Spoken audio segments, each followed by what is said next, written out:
Tommy Tuberville, who's joining us now. And sir, good to have you on. I hope you heard some of the conversation we just had. As I count it, there was not supposed to be any fact checks last night. There were 2 fact checks. Of course, they only went against the Republican, and they both were wrong, which is the best part.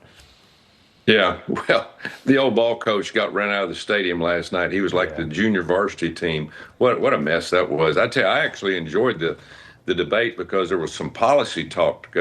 President Trump's last 2, they wouldn't let him talk policy because the other 2, Kamala Harris and President Biden, he couldn't put 2 words together. There was no policy, but at least there was a little policy talk last night. And J.D. Vance, I knew going in. I've known J.D. now for a year and a half. I've heard him speak on the floor. We've debated together. He is very good. He's sharp, and he's fact-based, as Martha just said, and he understands this country. And this was an hour of fame for Coach Tim Walz, and probably won't get another hour of fame after this election because he got schooled last night. I agree with you there completely.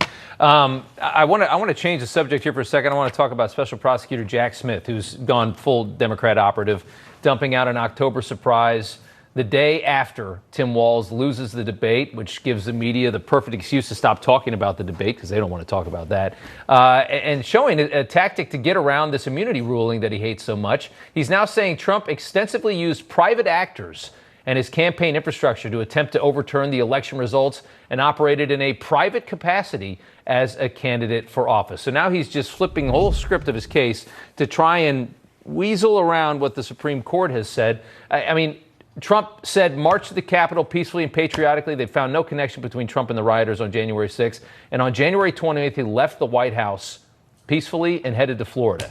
And yet after all of this and the immunity ruling on top of that, this man refuses to give up and dumps this out in early October.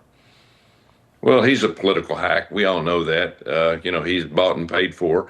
But at the end of the day, President Trump's going to come out on top on this. There were some actors on January the 6th. Unfortunately, there were the FBI and CIA, people that were brought in by Nancy Pelosi. They didn't let the National Guard come in, but they let people come in that created havoc and instigated a lot of things that went on. But at the end of the day, the Jack Smith guy, he doesn't have anything to go on. He knows that. He's just trying to push a narrative. And again, as you said, after the debacle last night, this debate, they're trying to every way they possibly can to get that off TV and get it out of the news for the next 24 hours. That's exactly right. Senator, thank you so much for coming on tonight. We appreciate it.